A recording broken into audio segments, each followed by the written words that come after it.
Our first witness is Robert Carroll.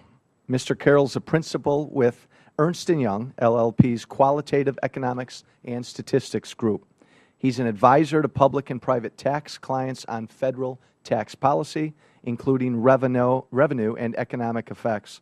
He received his B.S. from the State University of New York at Albany and his Ph.D. in economics from Syracuse University. Welcome, Mr. Carroll. You have 5 minutes to present your testimony. Well, thank you very much, Chairman Walsh, Ranking Member Schrader, distinguished members of the subcommittee. I thank you for the opportunity to testify today regarding the taxation of flow-through businesses and tax reform. I have had the opportunity to consider the taxation of flow-through businesses from a number of different perspectives, inside and outside of government, in the context of broad reform of the code and more narrow reform of the business tax system. Earlier this year, I analyzed the economic footprint of the flow-through sector on behalf of the S Corporation Association and have been working with various private sector clients to evaluate and understand various aspects of tax reform. Today, I would like to share my perspectives and provide some results from the study on the flow-through sector we prepared earlier this year. Flow-through businesses, S corporations, partnerships, limited liability companies, and sole proprietorships play an important role in the U.S. economy. The vast majority of businesses in the United States have chosen to organize as flow-through businesses. Today, flow-through businesses comprise more than 90% of all business entities, employ 54% of the private sector workforce, and report 36% of all business receipts. Individual owners of flow-through businesses report 54% of all business net income. These individual owners also pay 44% of business taxes when filing their individual tax returns. The flow-through business form provides firms with flexibility in how they organize and structure operations. Businesses can choose between several different organizational forms, which may better match their management needs and capital requirements. With the increasing prominence of flow-through businesses, it is important to carefully consider how the flow-through form fits into the U.S. tax system and how any particular tax reform might affect this sector. Flow-through businesses are subject to a single level of tax on the income earned and allocated to their owners.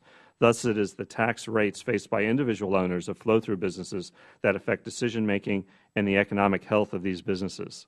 In contrast, the income of C corporations is subject to 2 levels of tax. First, when income is earned at the corporate level, and again, when the income is paid out to shareholders in the form of dividends or retained and later realized by shareholders as capital gains, hence the phrase, the double tax on corporate profits. The double tax affects a number of important economic decisions. First, by increasing the cost of capital, it discourages investment and thus economic growth and job creation. Second, it leads to a bias in firms' financing decisions between the use of debt and equity.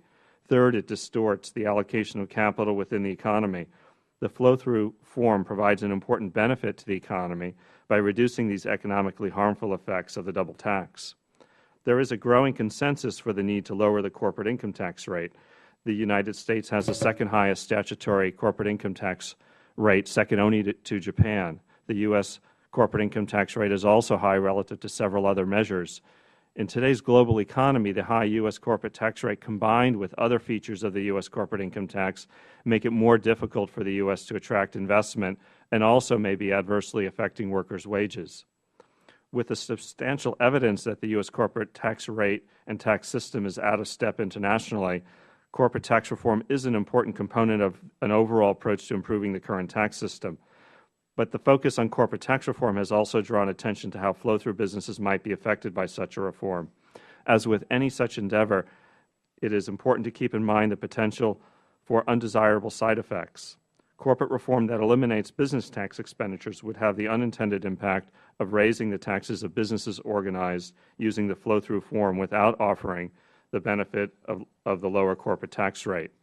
Flow-through businesses would lose the benefit of widely used and long-standing provisions, such as accelerated depreciation, the production activities or manufacturing deduction, and the charitable giving deduction.